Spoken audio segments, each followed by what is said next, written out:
হাসিনার বিরুদ্ধে অভিযোগ রয়েছে যে তার স্বৈরাচারী শাসনের বিরুদ্ধে ব্যাপক বিক্ষোভের সময় শতাধিক হত্যাকাণ্ডের প্রধান পরিকল্পনাকারী ছিলেন তিনি, যা তিনি অস্বীকার করেছেন। 2024 সালের 5 আগস্ট দেশ থেকে পালিয়ে যাবার পর ইমেইলের মাধ্যমে বিবিসিকে দেওয়া প্রথম এই সাক্ষাৎকারে হাসিনা বলেন, তার অনুপস্থিতিতে যে বিচার চলছে তা রাজনৈতিক প্রতিপক্ষের নিয়ন্ত্রিত ক্যাঙ্গারু কোর্টের সাজানো এক প্রহসন। সোমবার দোষী সাব্যস্ত হলে তার জন্য মৃত্যুদণ্ডের চেয়ে আবেদন করেছে রাষ্ট্রপক্ষ। হাসিনার দাবি, এই বিচার শুরু থেকেই পূর্ব নির্ধারিত দোষী সাব্যস্ত রায়ের দিকে এগোচ্ছিল। সোমবারের রায়কে সামনে রেখে রাজধানী ঢাকার ট্রাইব্যুনাল এলাকায় নিরাপত্তা জোরদার করা হয়েছে। এই রায় বাংলাদেশের জন্য যেমন তাৎপর্যপূর্ণ, তেমনি হাসিনাকে ক্ষমতাচ্যুত করা ছাত্র নেতৃত্বের আন্দোলনে নিহতদের স্বজনদের জন্যও অত্যন্ত গুরুত্বপূর্ণ মুহূর্ত।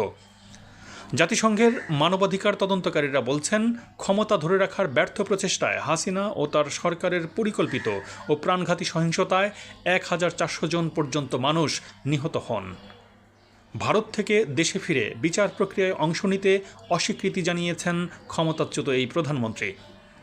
তার বিরুদ্ধে অভিযোগ, দেশত্যাগের আগের কয়েক সপ্তাহে তিনি ব্যক্তিগতভাবে নিরাপত্তা বাহিনীকে বিক্ষোভকারীদের উপর গুলি চালানোর নির্দেশ দিয়েছিলেন। এর বিপরীতে শেখ হাসিনা বলেন, তিনি এসব অভিযোগ সুস্পষ্টভাবে অস্বীকার করছেন। তিনি বলেন, আমি অস্বীকার করছি না যে পরিস্থিতি নিয়ন্ত্রণের বাইরে চলে গিয়েছিল কিংবা অপ্রয়োজনে বহু মানুষ প্রাণ হারিয়েছেন, কিন্তু নিরস্ত্র বেসামরিক নাগরিকদের উপর গুলি চালানোর কোনো নির্দেশনা আমি কখনো দেইনি। কিন্তু এই বছরের শুরুতে টেলিফোন আলাপে ফাঁস হওয়া একটি অডিও যাচাই করে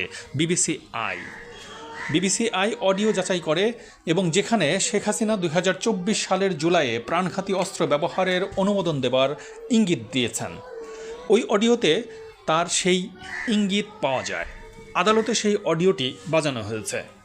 এই বছরের জুলাইয়ে সাবেক স্বরাষ্ট্রমন্ত্রী আসাদুজ্জামান খান কামাল এবং সাবেক পুলিশ মহাপরিদর্শক চৌধুরী আবদুল্লাহ আল মামুন সহ হাসিনার বিরুদ্ধে আনুষ্ঠানিক অভিযোগ আনা হয়। রাষ্ট্রপক্ষ পলাতক থাকা কামালের মৃত্যুদণ্ড চেয়েছে। অন্যদিকে আবদুল্লাহ আল মামুন জুলাইয়ে তার ভূমিকার জন্য দোষ স্বীকার করলেও তাকে এখনও সাজা দেওয়া হয়নি। বিচার প্রসঙ্গে হাসিনা বলেন, তিনি নিজের দিক থেকে তুলে ধরবার সুযোগ পাননি বা নিজের আইনজীবী নিয়োগও করতে পারেননি। তিনি আরও বলেন, রাজনৈতিক প্রতিপক্ষরা আওয়ামী লীগকে রাজনৈতিক শক্তি হিসেবে চূড়ান্তভাবে নিশ্চিহ্ন করতে তার বিরুদ্ধে এই মামলা দিয়েছে। সোমবার তার পক্ষে থাকা আইনজীবীরা এক বিবৃতিতে জানান, আন্তর্জাতিক অপরাধ ট্রাইব্যুনালে ন্যায় বিচার ও যথাযথ আইনি প্রক্রিয়া নিয়ে গুরুতর উদ্বেগ জানিয়ে তারা জাতিসংঘের জরুরি আপিল দাখিল করেছেন।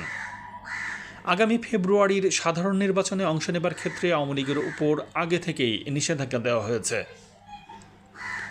বিবিসির পক্ষ থেকে হাসিনার 15 বছরের শাসনামলে সংগঠিত আরও গুরুতর মানবাধিকার লঙ্ঘনের অভিযোগ নিয়েও জিজ্ঞাসা করা হয়েছে, যা বিশেষ ট্রাইব্যুনালের আরেক মামলায় বিচারাধীন রয়েছে।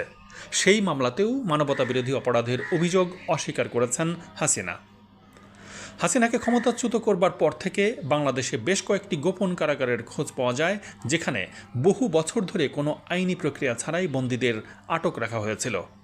অপহৃত বা এসব কারাগারে আটক থাকা হাসিনার আরও বহু সমালোচক ও রাজনৈতিক প্রতিপক্ষকে অবৈধভাবে হত্যা করবার অভিযোগ রয়েছে।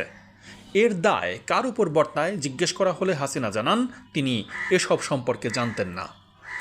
নেতৃত্বে থাকাকালীন সরকারের প্রধান হিসেবে বিচার বহির্ভূত হত্যা ও গুমের জন্য তার দায়ী থাকার বিষয়ে মানবাধিকার সংগঠনগুলোর অভিযোগও অস্বীকার করেছেন তিনি বলেছেন, আমার ব্যক্তিগত সংশ্লিষ্টতার অভিযোগ অস্বীকার করছি, তবে কোনো কর্মকর্তার অপব্যবহারের প্রমাণ যদি থাকে তবে তা যেন নিরপেক্ষ ও বিরাজনীতিকরণ প্রক্রিয়ায় যথাযথভাবে পরীক্ষা করা হয়।